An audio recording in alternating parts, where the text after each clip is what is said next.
Morning everyone, come on in. Lots of seats near the front.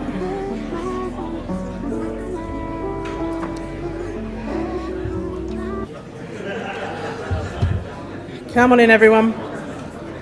Take a seat.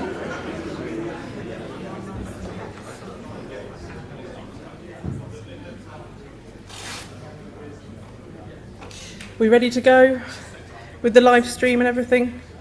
Fab. Thanks, Alid. Well, good morning, everyone. Thank you for coming to ALTSI 24. Those of you that have arrived today, welcome, and those that have managed to get here after last night's fun, well done to you all for getting up so early and coming along. It's fantastic to see you all here. I'm going to do just a few sort of housekeeping and different things to help you navigate the conference, just remind you about some of the things that are going on before handing over to our co-chairs to talk a bit more about the conference and our keynote speakers very shortly. So if you've just got here this morning, here's a little map. It's out on the screen as well at the front by the registration desk, so if you're not sure where to go, there is a little map here. We are currently in the Manchester suite, and everything is on this ground level here, so you don't need to go upstairs unless you want to get across to the Sky Bridge to go anywhere else, but otherwise all of the rooms are down here on the first floor. If you need any help during the conference as well, where the exhibition is, right at the front of the building, is our registration desk where the team are. So if you need any help, got any questions, just come along to the registration desk and they will do their best to help you. If you haven't seen it already, the programme, there's a little QR code here, but do go and grab the programme. Today's schedule is pretty much the same as yesterday. We've got a couple of things to break up the day as well. So we've got an AGM today, later on, and we've also got the awards dinner this afternoon. So this afternoon's break is a slightly shorter break than the usual ones during the day, because we've got a lot to pack in today, a really busy programme. Not aware of any changes to the programme as well. If we do know of any, I'll let you know each morning. But also just to let you know, if you need a prayer room, we've designated room 112 for that if you need it. And please, people that use the quiet space, please use it and be quiet. It's not for meetings or chatting. Please leave it quiet. It's a space that people can go. It's in room 110 for people to go, relax, get away from everything and sit in a quiet space and just get some headspace. So please don't use it for sort of chats and meetings and things like that. It's just for people to relax in. If you want to join in with some of the conversations, follow hashtag ALTSI24 online. As you'll have seen, some of you last week, we are no longer using Twitter, so you won't see any tweets from our official account on Twitter or X anymore, but you will find some by our social media guru, Rich, on Blue Sky and on Mastodon primarily, and there'll be a few on LinkedIn as well. If you want to join in the conversation, so we've got lots of attendees that are watching us online through the live stream. If you want to interact with them, chat with other delegates, share your resources if you're a speaker or anything like that, do go and join the Discord. There was a link in the email that was sent to you in the joining instructions, or if you haven't managed to find that, just pop to the registration desk and they'll share that with you. A reminder as well, one of our fringe events, so Dom, our radio DJ guru who has put a huge programme of radio sessions throughout this week, there's events all through the week. So if you're interested, you can just tune in. It's all online, thethursdaynightshow.com, and listen to interviews, there's discussions, lots of stuff from lots of people throughout these 3 days. So do tune into that. There's some award winners interviews and interviews with, speakers and other things, and discussion throughout the next 2 days. A reminder as well that we are constantly live streaming from every room. So if you've got something to say that you wouldn't normally say in front of somebody, keep it till the corridor. It will all be recorded. Yeah, it will all be recorded. People will be able to watch at any point throughout the day. So keep any of those thoughts to yourself until you're outside the door. Just so you know as well, on the programme, all of the sessions will go in the order that they're listed in the programme. So in the order that they're in, if there's say 4 or 2 sessions at a time. And we save all the Q&A for those sessions to the end of the session. So there's 15 minutes at the end of each sort of session period for Q&A for people to ask questions of the speakers. And if you are speaking today, if you're able to and you're able to share the slides, the delegates online would really appreciate you sharing the slides with us so that we can make them available to them so that they can watch them and read them much more easily than they can online. And also, if you're able to invite questions through the Discord, if you're able to monitor that or invite questions, again, they would really appreciate being able to interact with you in the rooms if you're able to. So if you need any help with that, just come and find one of us and we'll get you all sorted. Hopefully when you came in, if you joined us this morning, you'll have got your scavenger hunt card. So that is to go into a prize draw for a free ticket next year to the conference. Go around just to all the exhibitors, they've got a secret word, find out what their secret word is, pop it on your card. Once you've completed it, hand it back to us. And if you're wondering what Corsensu's word is, they are our conference sponsor, so they're not an exhibitor. This is the word for Corsensu, if you haven't got it already. So note that down on your cards for the scavenger hunt. Just a reminder as well, at 1 o'clock we have our annual general meeting, so if you're a member of ALT, we encourage you to come along. This is part of our kind of constitution and the way that we work, and it's an important part of what we do each year, so please do come along this afternoon to the AGM. I'll be sharing information from our impact report this year, as well as telling you about the new trustees and outgoing trustees that we've had this year. So there's lots of information that we'll be sharing about ALT as an organisation, so please do come along. I just want to direct you as well to a couple of important sessions that are happening today. So today we've got some sessions from our colleagues in Amplify FE. So Amplify FE is a project that we do with UFI Voctech Trust, our strategic partners. And you'll have seen Emma and Lynn sitting on our exhibition stand representing Amplify FE. It's an important part of what we do. It's a really important project to us. It's to connect and help and support FE colleagues and people who work in vocational education. And what Emma and Lynn are going to be doing today is sharing some really helpful information about the audit report that they do each year around communities of practice within further education and vocational education. So if you're interested in that kind of area, or you're interested in communities of practice and understanding how people work together in communities of practice, these are some really important sessions for you to go along to. We've also got a session from UFI Voctech Trust as well, where they'll also be talking about what they've learnt in terms of innovation and working with innovators in learning tech through some of their grant funding projects as well. And there I can see Claire and Maureen there who will be doing that later on. So just a couple of sessions that will be useful to you. Just going to play a quick video as well from Lou Mycroft, who is going to just tell you a little bit more about the audit report and why it's so important and what you might learn from it. Hopefully. Hello.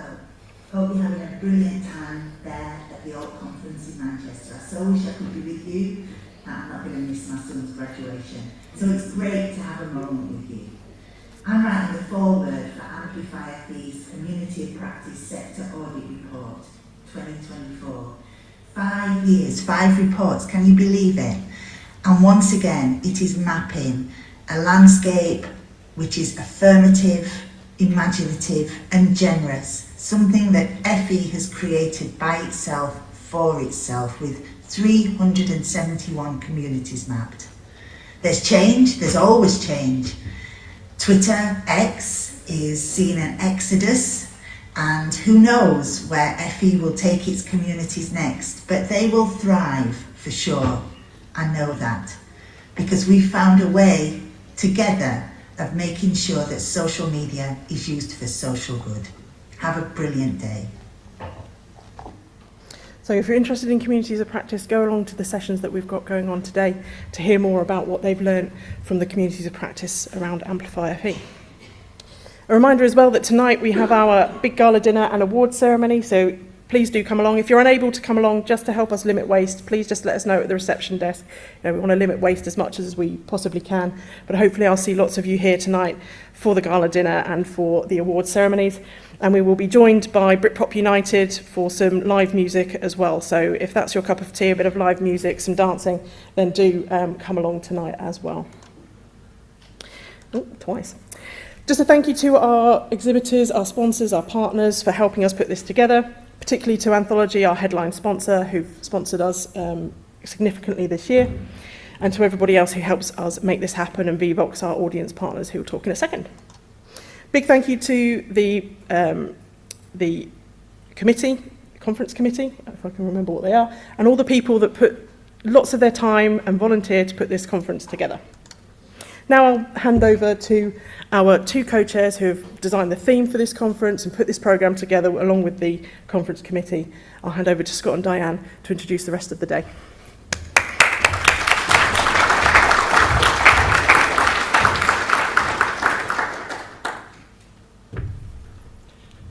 take the shortcut while Diane goes the long way.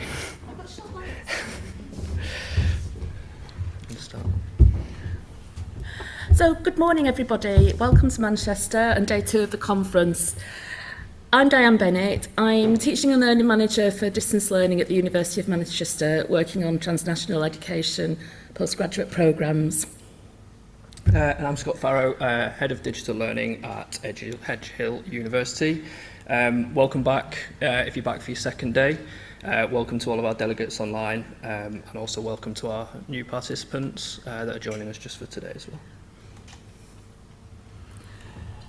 So the themes of the conference we came up with through talking to each other about what we were interested in, what was important to us, and trying to align them with our values, then looking at the annual survey and looking at what's happened in previous conferences, and then came up with these 4 themes. We're really hoping that they'll allow people to take things away with them that they can implement in their own practice. And certainly the presentations that have been submitted certainly seem to address all these themes really well. Yeah, and just on that, just echoing what Kerry said, we couldn't have put the programme together or the keynotes without the committee, so I just want to take a couple of seconds to put our hands together to thank the committee, so thank you to everyone who's involved. Also, a big thanks to Alt and the Alt team for kind of guiding us as co-chairs through the process and putting this together, and also thanks to all the participants that have managed to get the funding to be here, given the kind of challenging time we're seeing in the sector at the moment, and also to all the speakers and contributors to things like the social and the fringe events as well. And now I'd like to invite Ethan from VVox to come and tell you a little bit about how you can participate.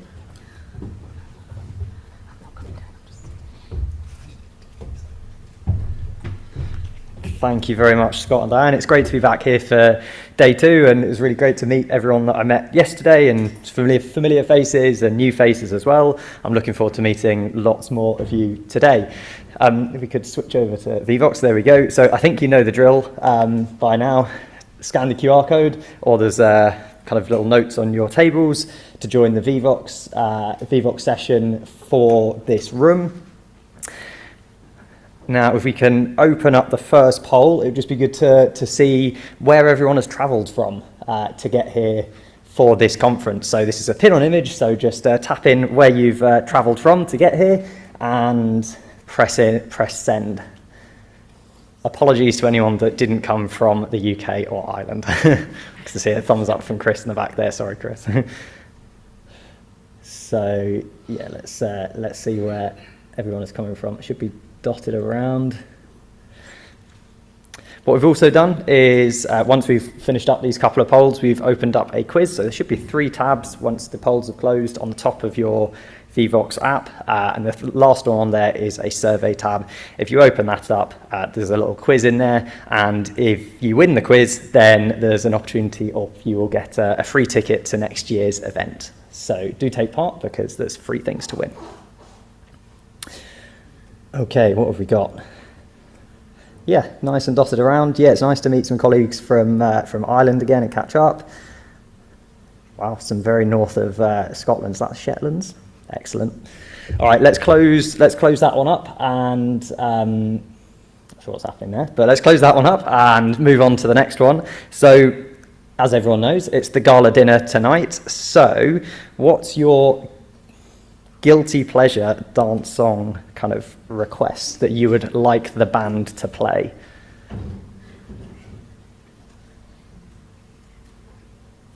Classic.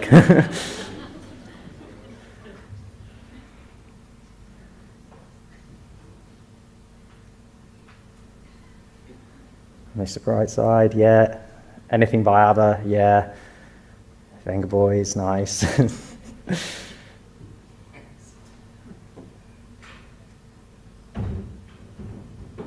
Anything Bee Gees, Van Halen. Oh, yeah, this is all good stuff. Nothing Oasis on there. Surprised, given the recent hubbub about that.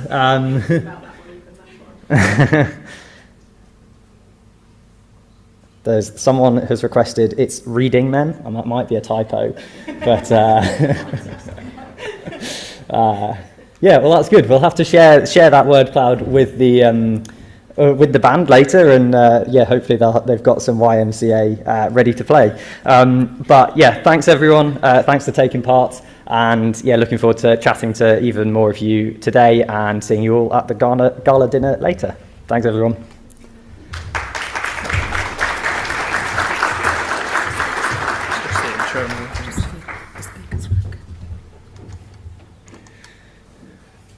Just to make sure we're staying on track, we are going to skip our quick icebreaker. I think that's tomorrow's panel. I will leave it on that slide so that we don't confuse people with tomorrow's panel, and we'll try and get that changed throughout the session. Yeah, it just leaves us to introduce the keynote that we've got for this morning. So delighted to say, after the success and the feedback that we had on last year's JISC student panel, we've got some wonderful students joining us, going to be chaired by Megan Kime from the University of Leeds. So put your hands together for the students, and we'll get them on stage and ready to go.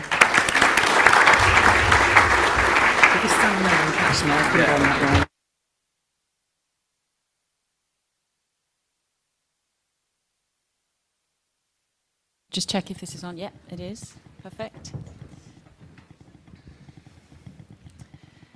Thank you, Scott, Diane. Morning, everybody. I'm Megan Kime from the University of Leeds. I'm Director of Digital Education Service at Leeds. I'm delighted to be chairing this panel. As Scott said, we know that hearing from students about their experiences is absolutely crucial. We're all here this week talking about how we can use technology to improve learning and teaching, but obviously we need to understand from our students what their experiences are, what we're doing well, what we could be doing better, and importantly, what they think the future holds in terms of how we will be using technology in education in 10, 20 years' time, maybe even further forward than that. So, in terms of this session today, I will shortly ask colleagues on the panel to introduce themselves, and then we will run through some topics that we've prepared to discuss. So I will ask the panel to respond to a number of questions, and then we will leave some time at the end to take some questions from you all. So please do use Vvox to submit your questions as the panel are talking, and then we will come to those towards the end of the session. Okay, so we'll just move into intros now. So I will ask each of you to introduce yourself. Are you all right, Dragos, to just grab that mic? We're going to be passing a mic around, so do have some patience with us if we fumble that slightly. So I'll ask each of you to just introduce yourselves, tell us what course you are studying or have been studying, which institution you're joining us from, and anything else that you want to just share with us about kind of your roles at your institutions. I'll start with Dragos. Good morning, everybody. My name is Dragos. I just finished my computer science bachelor's at the University of Leeds. Yeah, really happy to be here today. Thank you. Hi, I'm Josie. I'm in my third year of art and design at the University of Leeds, and I'm currently doing my placement year, which is to do with giving inductions on XR and other technology in the university to students. Hello everyone, I'm Connor. I've just graduated my BA Education at Edge Hill, and I'm now starting my PGCE in Primary Education. Hi everyone, my name is Veronica. I'm a second year going into a third year Business and Economics student, and I also go to Edge Hill University. Brilliant, thank you. So we're going to start off by just talking a little bit about kind of students that we have with us and their current experiences of technology. And we'll start with the good, and then maybe we'll come on to the slightly less good. So I'm going to ask if each of you could just tell us a little bit about the technology that has enabled your learning during your studies, and whether there are any experiences that have been especially positive or particular things that you would point to about being good. Seeing as you have the mic. Dragos, do you want to start? Yeah, I think if I had to sort of summarize my experience with technology in education, and the impact it's had on me, I'd have to say the flexibility of it. It's really allowed me to sort of learn in my own way, learn where I want, when I want. Things like, you know, using your VLE, Blackboard, your Microsoft Teams, being able to communicate with teachers and your colleagues wherever you might be and whenever. Being able to watch lecture recordings on demand, that's absolutely amazing. And I think for anyone that's completed university a longer time ago, these are sort of tools that you maybe wish you had access to. So I think that flexibility that it gives us is something really, really important that really enhances the student experience from my point of view, my experience. I'm not sure if I have any sort of standout magical moments with technology, at least in university. But I think overall it has been a decent experience, and it's been definitely enhancing my university studies. I promise that I haven't paid the lead students to say nice thing. Josie, do you want to? Yeah, so I might come at it from a slightly different angle, but something I've noticed in my course in art and design is that technicians have started to embrace artificial intelligence technology in art. So generative art, such as like with Midjourney and Runway. And I feel like that's something that's really important, because something that we focus on in the course is how we use materials and how we can extend our creativity and experimentation with different textures and materials. So I think if you're working with a computer, it feels like you have another brain on your side, and it gives you a lot more to work with. If you're practicing prompt engineering, for example, I think it's a really good way to kind of stretch your creativity. So I think with the university, it's something that they're starting to run courses on in my experience, and that's something that's really helped me. So for me, I'm quite lucky in that, because for my undergrad, I was doing an education-based course. A lot of my lecturers were kind of previously trained teachers, and so they're very much happy to kind of innovate with technology, particularly in a lot of their lessons. So like examples, we'll have kind of like collaborative online like whiteboards, and utilize those in kind of a variety of ways, whether it's something as simple as Blackboard, and just keep in kind of innovating and really using kind of like new tools, new techniques, and really using it to kind of enhance the learning experience.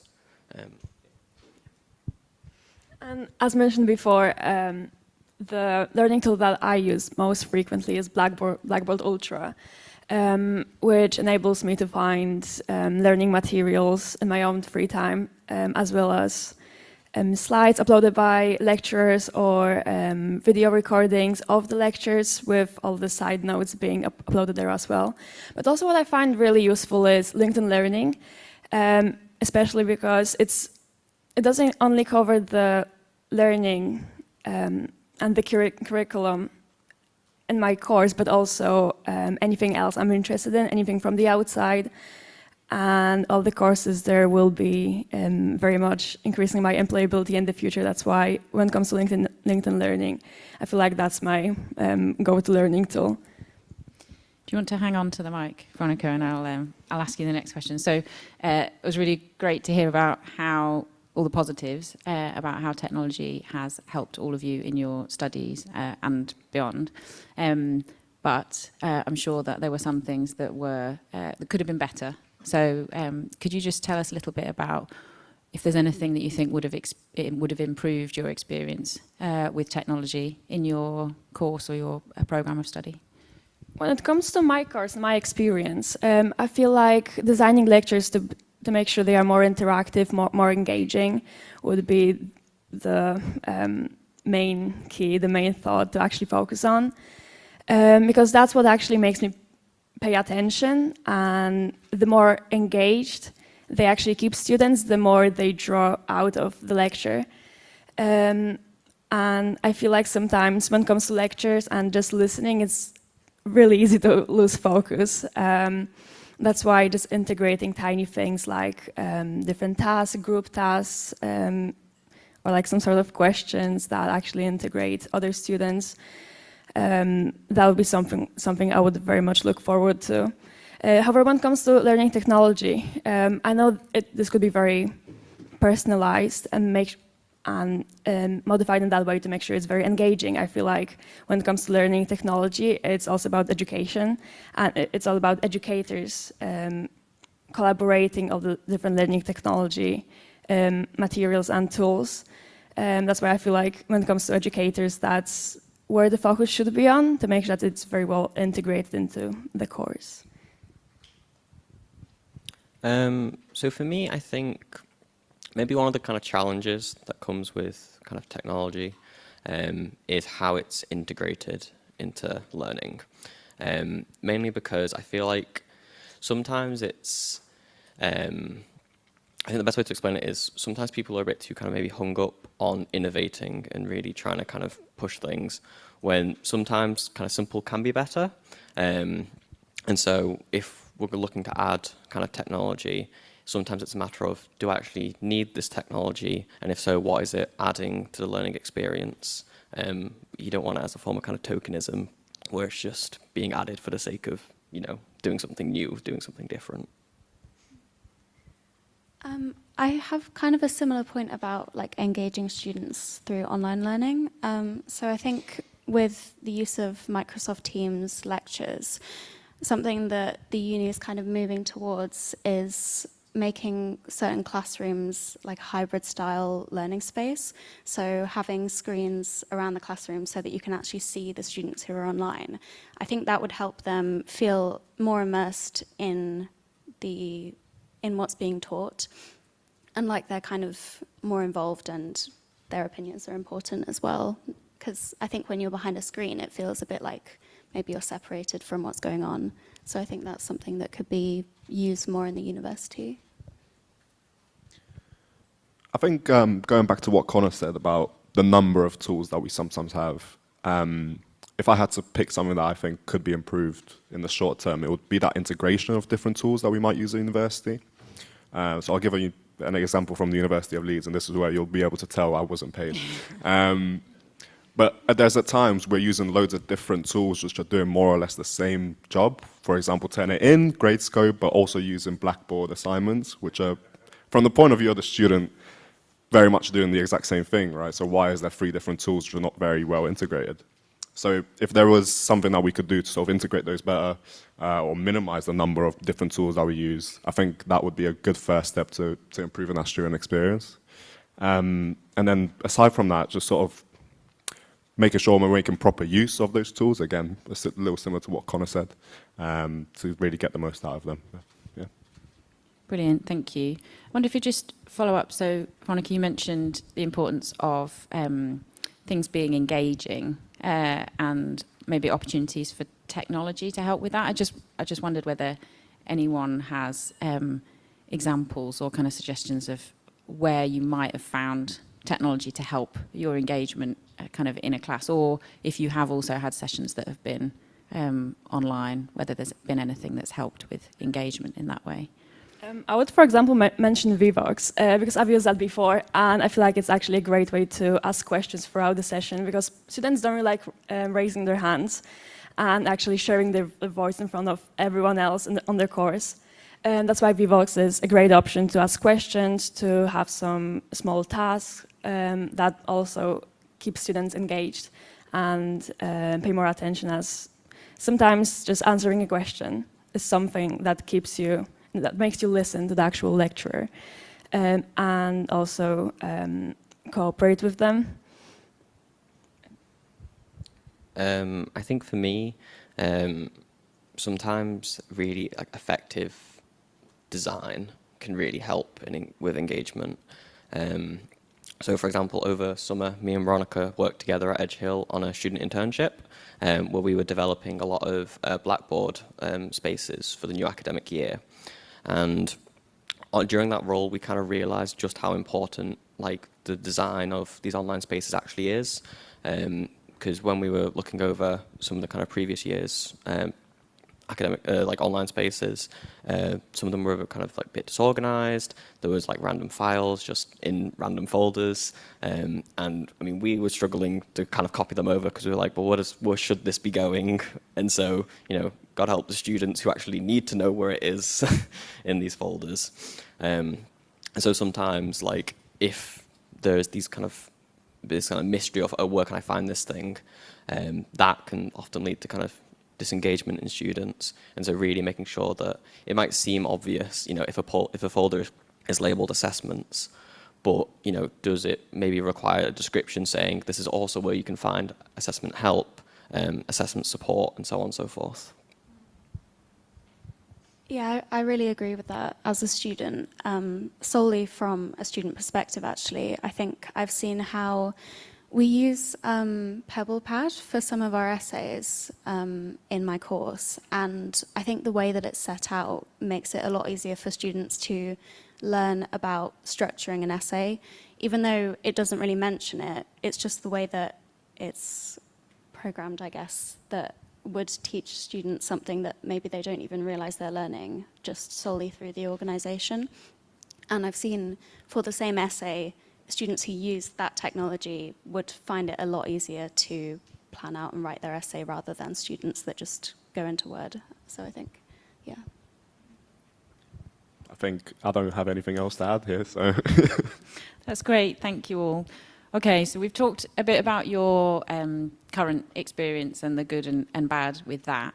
We wanted to make sure that we were also looking ahead and asking you for your views on what you think we should be focusing on going forward. So colleagues in this room, I'm sure will be keen to kind of understand what our priorities should be as educators and as learning technologists. So we're going to start with the kind of short to medium term, kind of next 5 years or so, thinking about those students who will be coming into university, maybe younger siblings, that type of thing, in terms of us improving their experience and using technology in ways to enhance their learning. What do you think our priorities should be? What should we be focusing on to make their experience better than the experiences that you've had? Josie, do you want to kick off on that one? I think maybe just in the short term, I think that students across the university should be able to access a space where they feel like they can use it and be trusted with it. Because in Helix, as we were speaking about before, I think people are more creative from whatever course they come from because they are allowed to just do an induction and then access all of these different workshops for different prototyping technologies and podcasting rooms and things like that. I think that there's just a level of trust there that maybe is a bit different than if you're approaching a workspace where you have to talk to a technician to get something printed. So I think introducing more kind of accessible spaces for students would be maybe like a good first step. Just for context, for some of you who may not be aware, so Helix is a physical space on the University of Leeds campus, which includes makerspaces and access to podcasting facilities and also VR, XR technology and active classrooms and things. As Josie said, it's very accessible and open to students to use without necessarily needing instructor presence. So I think for me, one of the maybe kind of easiest changes, kind of particularly for like the academics here, is to just really consider how you're actually using this technology. Are you just kind of shoehorning it into a lesson as a form of kind of maybe a bit of kind of a change of pace, just a bit of a wake up? So for example, with VVox, do you just have one random question right in the middle of the lecture as a form to break it up? Or instead, are you going to present the VVox code at the very start of the lesson and explain to the students and say, if you have any questions throughout, post it there, and then we can kind of come to more at the end. Just think about the kind of presence of technology in lessons. Do you want to use it as a kind of quick form of engagement, or do you want it as more of a kind of sustained presence throughout? Because I think that really utilizing this technology, not just in one singular way, is really good. It keeps each lesson, a bit different, and keeps it more interesting for students. One improvement I would really like to see is something I've actually witnessed in some other courses, and not necessarily for me as a business student, are is integrating different case studies, work experience, virtual environments into the course.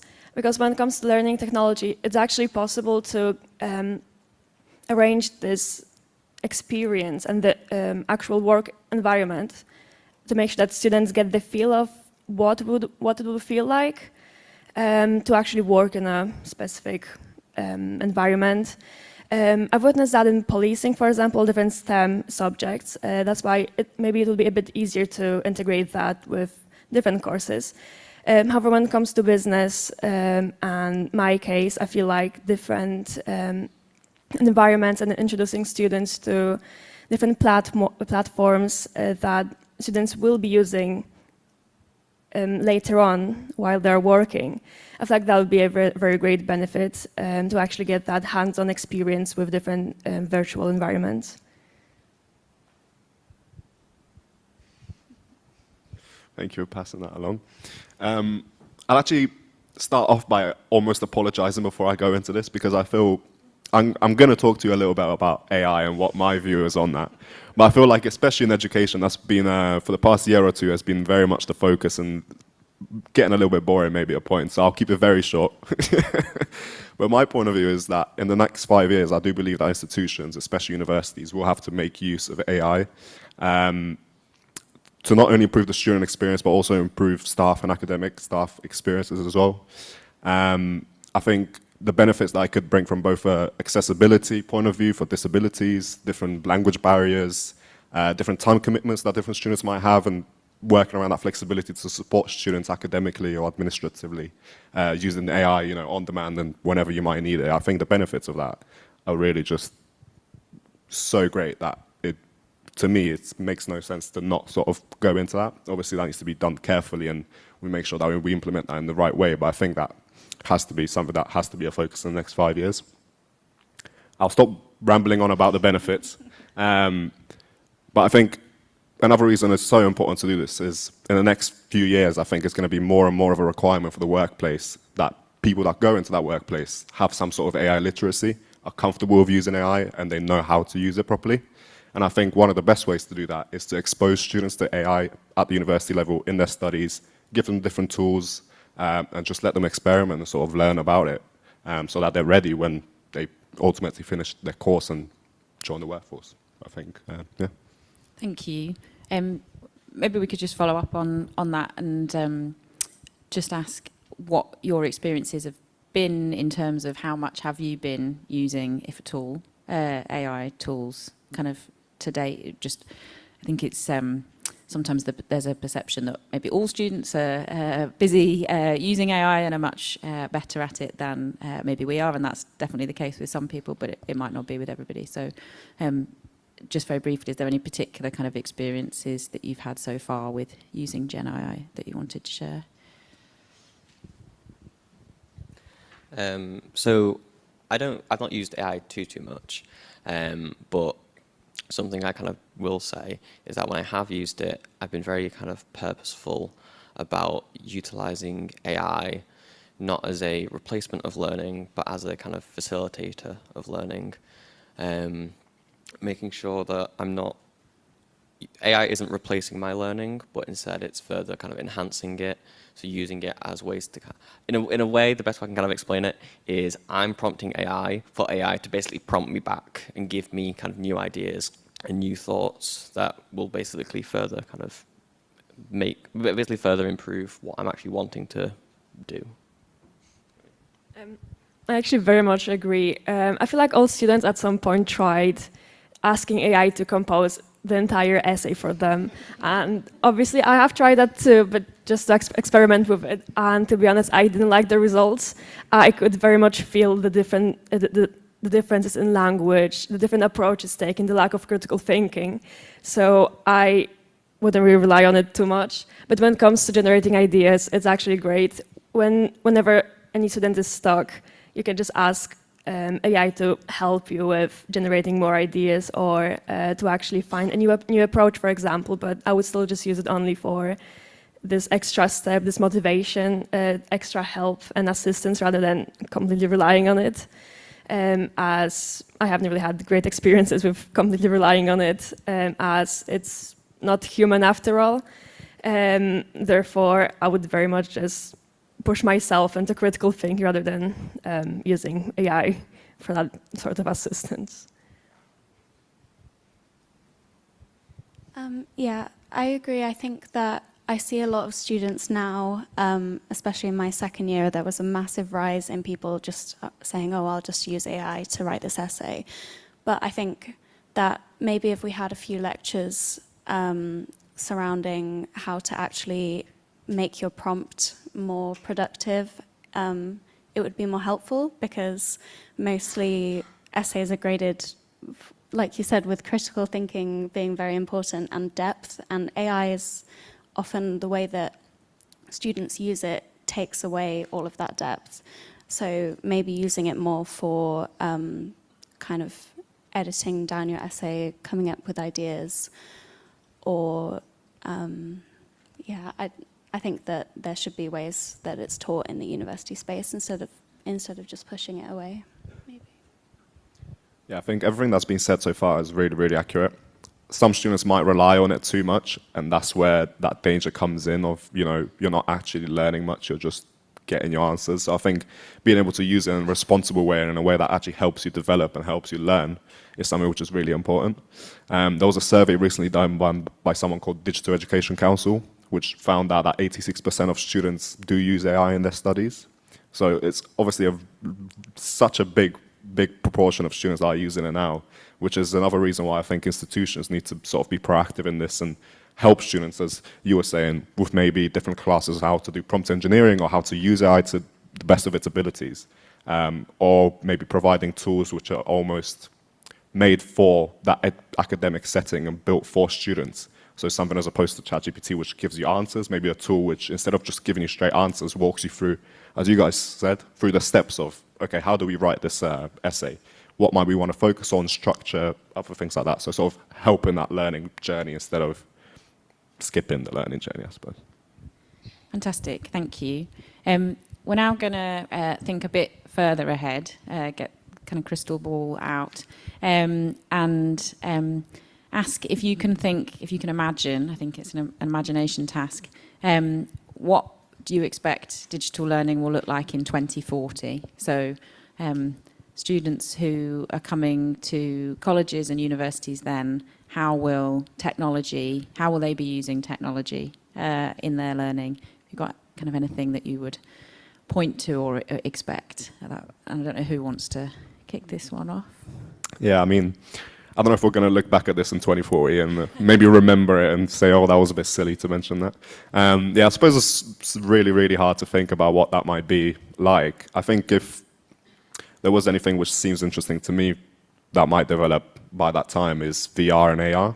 I think we've seen some products already which are not very much tailored to education but showcase the possibilities. For example, the Apple Vision Pro, which is very much a sort of generalist product which helps you with, well, which gives you that sort of AR experience and being able to see 3D shapes spinning them around, or being able to have digital content in your physical space around you. I think being able to sort of move that over to education and finding the appropriate uses for that could have some really, really interesting impact.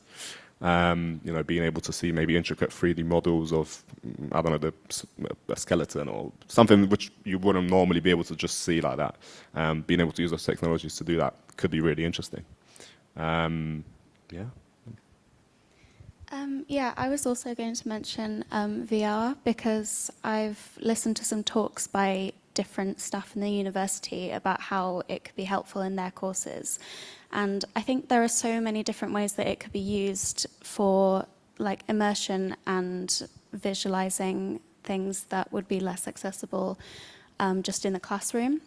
So there was an environmental science lecturer who was talking about how field trips could be planned and looked at through different weather conditions. And I think there are so many ways that it could be used that aren't really that much of a leap from what we're doing at the moment. So yeah, I think that's something that should be considered. So I think something that I really thought about when it came to this question was the concept of kind of like blended learning, and how I think that might become a bit more prevalent in kind of future years. With a lot of issues at the moment in terms of things like teacher retention, and kind of what maybe teachers want. I know we're kind of saying this from a student perspective, but as you know, education, I got to go into it. Is that with teacher retention being an issue, what can education maybe change structurally to maybe meet kind of some of their needs, and something such as maybe blended learning, where whether the students are in school 4 days a week and then there's an online day which gives teachers a bit more flexibility, but also gives students an opportunity to experience learning online. Because I think it's one of those where sometimes it gets a bit of bad press because of COVID, where we didn't really get a choice in it in that sense, where it was very much 0 to 100. You've now got 5 days a week online, and I think everyone probably found it a little bit uncomfortable, definitely at the very start. Whereas if instead there's a bit of kind of a transition time where people can get used to this kind of new online environment, teachers have the time and the luxury to really work out, how can I make this work for my class and for my classroom, and students get that opportunity to kind of try a new learning environment. There's a lot of pushes in education regarding, learning outside the classroom, and so on and so forth, and the benefits that can have. Okay, well, why not learning online in a classroom and really kind of using that as maybe a potential innovation in the future? To be honest, my first thoughts were also VR and AR. I feel like the fact how it relates to getting hands-on experience, how it enables students to feel and see different work environments, let's say during classrooms, during their coursework.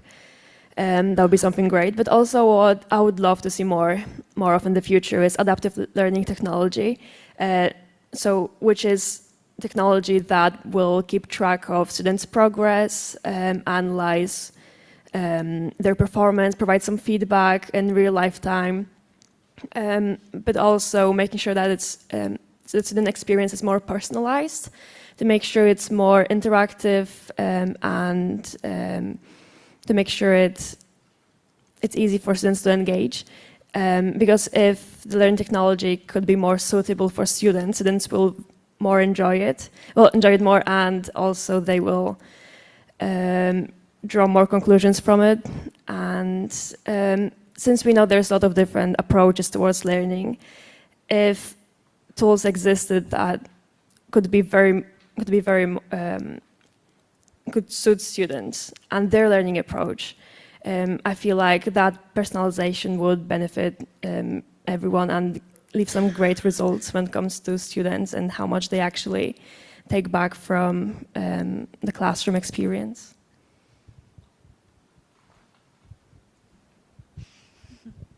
Thank you. Not much to add here, but I just wanted to do like a little +1 to what you were saying about the adaptive learning. I think that's a really good point. Sometimes students learn at different paces, which is quite obvious. Some students might struggle in certain areas, so they need a little more focus on that particular topic, whereas others might already have that knowledge. So I think having the one size fits all for every student might not always work best. So if you did have that sort of technology, which would almost be able to, dynamically change or adapt to each student's pre-existing knowledge or maybe how they're doing in the course, I think that could be also really, really interesting. Great, thank you. Just one more question before we open up to the audience. A few of you have mentioned kind of the importance of being prepared for kind of what comes next in terms of the world of work and expecting to use technology in the careers that you might be going into, and therefore university needs to prepare you for that. The question, I guess, is kind of partly how effectively do you feel that you have been prepared, and especially you coming from quite different disciplines, how important is it that your instructors are understanding how technology might be used kind of beyond university for your experience, and how can they meet that challenge? That's that's a multifaceted question. Apologies. Simple answer here now. I think in a field like mine, which was computer science, it's really, really important to do this, but it's also at the very same time very difficult to do this just because of the wealth of different tools that a computer scientist or software engineer might be dealing with for the day-to-day life. I mean, these vary wildly, not only from industry to industry, but maybe just job to job. Different companies have different tech stacks, all of this sort of stuff. So it's very, very hard for university to sort of prepare you fully for that. I think in my experience, though, it has been actually quite good. So we've used loads of sort of popular industry tools, Azure, Jupyter Notebooks, GitHub, GitLab, all the standard things which are almost foundations or essentials. We have covered those and we've made good use of those. And I think to that extent, it has prepared us quite well. But again, going much further than that, I'm not sure how much further we can go just because of, again, there's just so many different options that it's impossible to sort of cover them all. Yeah. I think my course is quite self-led when it comes to the creative side, the arty side. So I think that it's more seen as our responsibility to go out and play with the tools that we have access to, which we have really good access, and with kind of Adobe Creative Suite and things like that, that has links to AI and design as well. And I think it just depends on the interests of the different tutors that we have.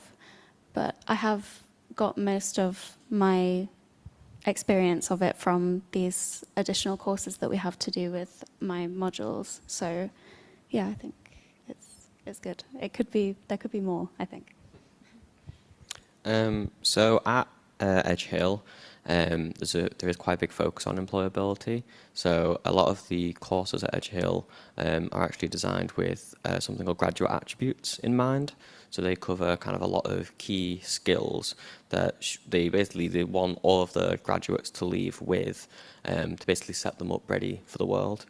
And so for me, as someone kind of training to be a teacher and going to teaching, that focus on employability and having those transferable skills is basically like really critical. And then kind of going on to kind of your second question a bit about the importance of kind of teachers being kind of technologically sound. I think for me, it's something I'm really trying to focus on and making sure that I have that kind of fluency and fluidity in my kind of teaching practice, and making sure that that's something that is never going to be a kind of hindrance in lessons. I still have, nightmares of my primary school teachers when we the old like smart boards. We have to do like, the 9-point calibration, and then it not working at the end of it. I still have, I never want to kind of see myself as being the kind of that teacher who's really struggling with this innovation in technology. And so maybe it's kind of said that's my own little mission in a way to make sure that that's not an obstacle. But yeah. I actually agree with the idea and the point that Connor made that it should be somehow on the educator's side to introduce students to learning technology, as I feel like the biggest barrier between students and learning technology is the awareness of learning technology. As, for example, when it comes to my experience, I don't really know what's out there. I am aware of learning technology being and basically covering everything, and being very helpful, being there, very easily accessible to students. However, students, when they are not aware of it, when they don't know what to look for, well, they will not find anything. That's why I feel like we shouldn't really leave it on educators' side, but if educators were more aware, and if they knew different learning technology methods, if they knew different tools, and if they know that they will help students, they should very much push students into using them, because students don't really know how to look for them. That's why I feel like that's one key point in that matter. Just to jump in quickly as well, kind of on the back of that, is I feel like universities should really have a responsibility of passing out kind of these learned technologies and making sure that they're advertised to students, but also making sure that this is done in a way that isn't kind of gatekeeping particular learned technologies to a particular group of students. So for example, at Edge Hill, we have access to a thing called CurScribe, which will automatically kind of caption, like, it'll audio record the lectures and then kind of transcribe it. But there was a real focus when that was being advertised out to students that it isn't just it's not necessarily disability focused and, making it accessible for students. It's just accessible for anyone. If anyone needs it, whether you've got, hearing loss or anything like that, it's there for everyone to use. And so I found that really kind of admirable, but I realized that that's probably not going to always be the case. And so making sure that, these things are being shown to students, but not just, those who definitely need it, but also people who also just may need it out of luxury, if nothing else. Thank you. I think that's a really important point and actually relevant in the discipline context as well. Josie, you've talked quite a lot about how AI, etc., is used in, it's obviously in computer science, but also in such creative subjects as well. So we need to not make assumptions about what would be particularly relevant here, but not over here. Okay, thank you all so much. We're going to open up to questions from the audience now. So, hands already. So we'll start with questions in the room. I'm going to give... Hello. My name's Annette and I'm from York St John University and I'm one of the digital training tutors. So I think it's amazing having the students here as panellists because that's what we're all here for, to support you. And it made me laugh with Connor's comments about the memories from school, about the smart boards. I think the years that I was at school, I was more busy dodging the blackboard eraser that was flying over the room because in those days it was very different. But seriously, what we find, we find the best way to deliver technology, digital skills to students is getting embedded in the curriculum. We do offer extra workshops, but they're really lowly attended. Now, you're going to get the people like yourselves that are keen and want to improve their studies and improve their CVs for employability. How do you suggest we get more people to attend optional workshops? This might sound like a really cheap answer, but it could perhaps be a matter of integrating them more into courses and making them less optional. Yeah. So for example, on my education course at undergrad, I was actually only on campus 3 days a week, and it was only for about 3 hours, 4 hours of lectures, when realistically there are a lot of opportunities in that week where maybe there could have been maybe like kind of facilitated workshops, which maybe kind of focused on particular technologies relating to the relevant courses for students. So it's not just a workshop on a technology, but it's a workshop on this technology and how it can be used in this student's discipline. And then it makes it more kind of relatable to the student. It's not just, going out their way, spending the, Friday afternoon doing that, when instead it is more relating to maybe their future, their career, and so on and so forth. Kind of expanding on that as well, I'm doing my internship at, as I said earlier, Helix, and we're kind of trying to find ways to bring more people in and have them be interested in these inductions and courses. And something that we're doing is trying to get involved with student-led societies, so having that linked to their general interest, not just their course, is also something that you could kind of look at and speak to those committees to see what they want out of it, and then you sneak in the learning kind of underneath that. I think sometimes it can be a little hard to see the benefits from a student point of view. So I think making sure that those benefits are really sort of obvious and students know what they're going there to learn, instead of just seeing this workshop and just being like, oh, I don't really need to do this. So just making sure we're communicating that very clearly, I think that can definitely help.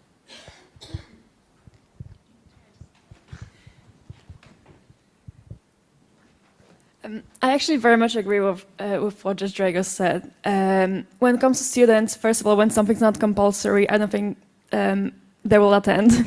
At least the majority of them might not. However, if, for example, during lectures, if the specific learning tool could be introduced, or if a tiny prompt should be shown to students to actually see what the tool is capable of, I feel like that could draw more students if they actually see how it works, if they see that being in use, if they can actually see and experience the benefits they will achieve from that. So it's not just the matter of listing the benefits and describing why the workshop would be useful. If they could actually witness just a tiny bit of it, maybe then they could actually see that that's something that will very much help them and something that's designed to help them. So yeah, I feel like that's something that should be integrated into the coursework rather than just being an optional thing. Yeah, thank you. I think it's good to, I think one of you mentioned a case study. So maybe sort of applying that to the workplace for certain students, that could be good, couldn't it? Anyway, I'm going to hand it over to somebody else. I might just take a question from VVox and then we'll come back to the room. They've been jumping around, so there's a fight for which question is most popular. I think just because this is a slight follow-up in terms of engagement and attendance, so we'll just take the question about having access to recordings. So somebody's asked, several of you mentioned that having access to recordings was good, useful, you really valued that. The question is, did you feel like that took away any desire for you or your peers to attend and engage in person? We'll pass it down again. I think from my experience, not at all. It's never been a replacement for in-person lecture or in-person activities. And I think the vast majority of students actually prefer that in-person interaction and doing that learning in person. I think from my experience, the lecture recordings or having access to those digital tools like Teams or wherever else it might be, has always been a sort of almost backup. So, if something does happen, you can't attend that lecture, or, you're feeling unwell or anything happens, you have that backup and you're still able to catch up and you're not left behind, you're still able to do that learning. But it's never been I won't go to any lectures this semester because I can just watch them all recorded. It's always sort of, you're safe, and if you do need them, they're there. I know a lot of students actually use them for revision, so they're not necessarily missing lectures, but at the end of the semester they might want to recap what was covered in those lectures, so they go through those and take their notes or do whatever they might need to do. But yeah, I don't think it's ever been the case. I have actually heard that from quite a lot of different students from different courses, that they didn't really go into university that much. But I think that there's probably more positives to having those online lectures than there are the negatives. So I think the students who are willing to engage will engage fully, and maybe it's not the fault of the recording. Can I just jump back in a second? This is a little bit of, from my experience, from the people I know, the people that will say, I'm not going to go to the lectures, I'll just watch the lecture recordings, don't end up watching the lecture recordings either way. So I feel like the people that don't go to lectures because they want to just do those recordings, oftentimes they don't do the recordings either. So to me, it doesn't seem like those lecture recordings are actually the problem, but instead the problem lies somewhere else. I think something to maybe add into this discussion is, so during my third year, I had a week where I was just like really ill and I couldn't attend lectures in person, but I was very much still able to kind of attend them online. But I had a talk with my tutor, and they said that, oh well, you can attend online, but you're still going to have it marked as an absence. So even though I was still, partaking in the learning online, I was still very much actively engaging, asking questions in the chat and so on. I may as well not have been there. And so it's maybe just something to think about is how different is the experience for a student if they were to learn it online than if they were to learn it in person. And if so, what is the kind of appeal and attraction of making sure that the students are there in person? And if you feel that, it is basically critical, it's really essential that they are there in person, and you want to avoid that by all means by, maybe not recording the lectures or whatever, then what are maybe the ways around it? So something I kind of instantly thought of then was, still record the lectures and make sure that all the information is documented, so maybe it can be used as a reference point for revision later or so on and so forth. But maybe, it's not live streamed as it's happening, so it encourages students to actually go in person if possible, to attend the lectures live, but then it is also available as a reference point later on if needed. To be honest, I really like this question, especially that I can see two different points of view. As me personally, I very much prefer going to the lecture, witnessing everything as it's happening, being able to ask questions or stay after the lecture to ask questions personally. But also, a few of my students say that they don't feel that motivated to go to lectures because of the lecture slides and the lecture being recorded. And I feel like it might relate to different learning approaches, because some people actually find themselves be able to focus more when they are in their own study area, in their own room. Some people might actually feel the pressure of students being surrounding them. But also when it comes to not attending lectures and missing out on lectures, that's recorded slides are actually a great option for students who can't attend for any reason. And if that's from my experience, if, for example, I don't take a note on time, I can just go back to the lecture recording and take notes based on the lecture recording rather than the actual lecture. That's why I feel like it's very beneficial, but it very much depends on the approach of the student, as some of them just feel more comfortable staying in the room, for example, and then going through lecture slides at their own pace. Just to add on quickly, something I've noticed is that the best lecturers I have are lecturers who will have a presentation which is often more prompt points, and then it's the discussion that happens in the lectures that's where the learning really happens, and they will expand on it much better. And so sometimes when I have access to, maybe just a presentation, when it's not a recording, all I'm seeing is like kind of prompting questions, but not the actual like discussion that's happened following that. And so having something like a recording where we can see that discussion that has happened, and sometimes also being able to kind of look back at the discussions that you may have had. You may have been in the class that's had the session recorded, but you might have just forgot what the actual discussion you had was and where it started and then where it ended up. And so just having that documented can be really, really valuable. And I think just to end there, I'm just going to almost pose a question back to you. Say this was a problem and we decide, let's get rid of the lecture recordings. The question is, where do we stop this? If we don't have the lecture recordings, students might just stay at home and read the slides. Oh, well, we'll get rid of the slides now as well. So where do we stop? Brilliant, thank you. I think we had another question in the room. Have we got a mic? Jim Turner, John Moores University. Thank you for your insightful comments. Just to expand upon that just a little bit, to go beyond the lecture, what is it that you get from physical attendance that perhaps speaks to where technology meets its limits, or even, your understanding of how technology might evolve? So I think for me, it's two things. One is connection. By being, at the actual university campus, I feel more connected to the university.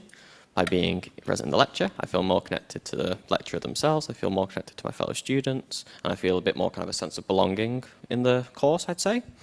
But also, for me personally, it's also a matter of environment. So I'm very much one of those people where I like to separate my work from my relaxation. And so when I did like an online learning, I kind of struggled with it quite a bit. I'm definitely not as productive when I'm, lying in bed on my laptop, listening to a lecture, than when I'm actually sat there actively looking for kind of opportunities of engagement and kind of further prompting with lectures.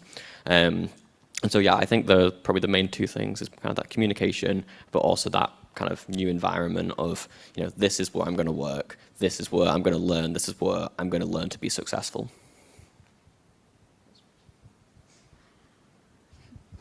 Again, not much to add to that one there, but I think, I just have to double down on what you said there in terms of separating the environments. I think for myself as well, it's very hard sometimes to have the same environment for, relaxation, learning, work, whatever else it might be. And similar to Connor, I have struggled trying to do online learning. Your head is almost in a different headspace of, I'm at home, this is time to relax. Whereas for me, if I am to attend in person or go on campus, I'm much more engaged, much more connected to that sort of setting and much more focused on the work that I'm doing, which is my university work. So I think that's what draws me the most, probably.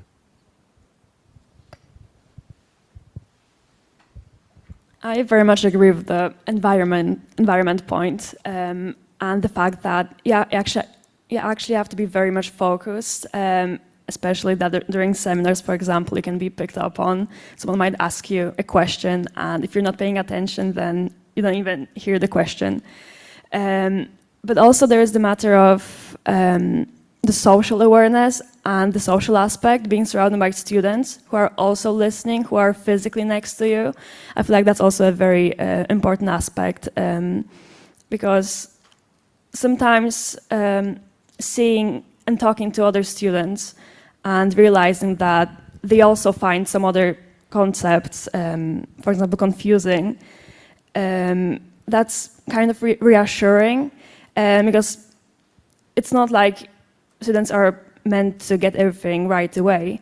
That's why when it comes to being physically there, you might also stay behind. You might go and approach the lecturer personally and directly ask a question, ask for some more clarification. And I don't think that's something you could achieve online. That's why I feel like it's not just the environment that makes you more open to learning, but also the social aspect. I think it's not just, well, I agree with that point, but I think you you feel the atmosphere of the other students being around and focusing and studying.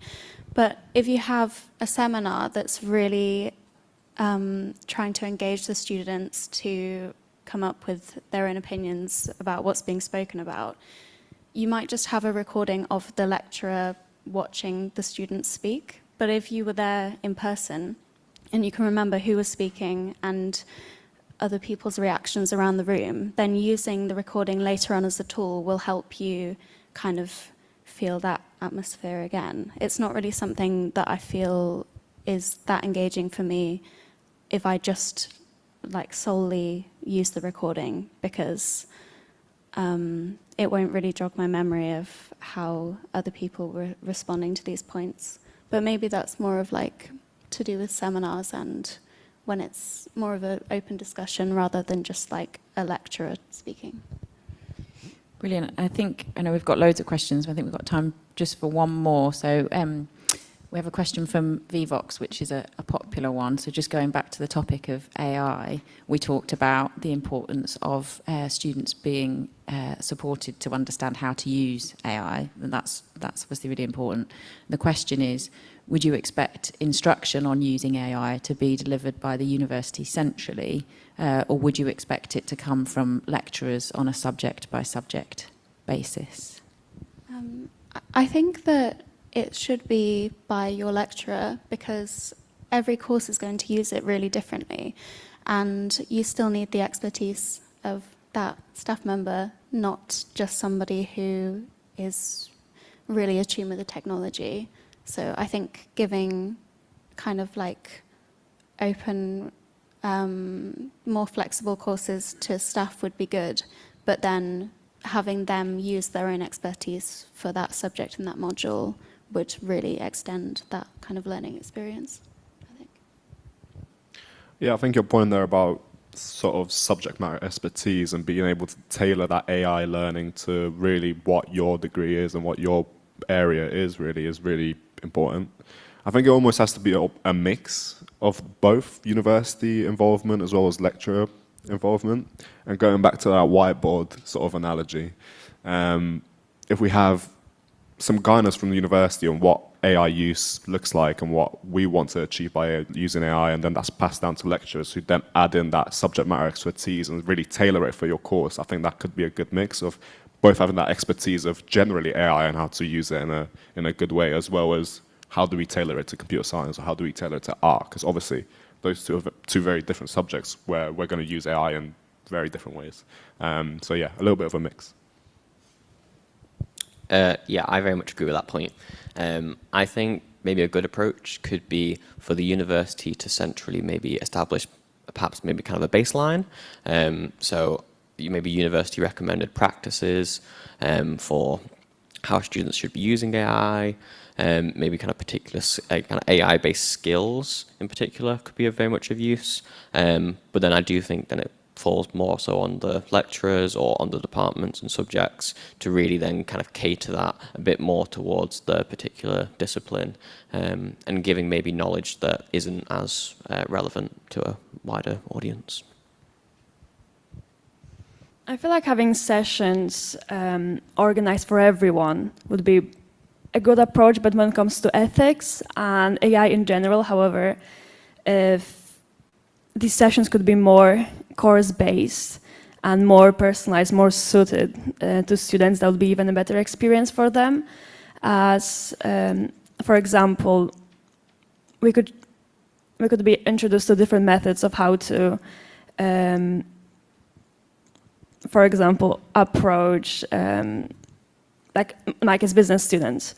If we could actually create more case studies, or if we could see that learning technology could be actually more suited towards the very specific subject, I feel like that would be the best approach to actually make sure that it's a bit more of a personalized experience. Thank you. I'm afraid I think we're out of time, so we're going to have to stop there so that people can get to their break. Thank you so much, all of you, for your contributions. I think everyone will agree it's been a really interesting discussion, so thank you very, very much.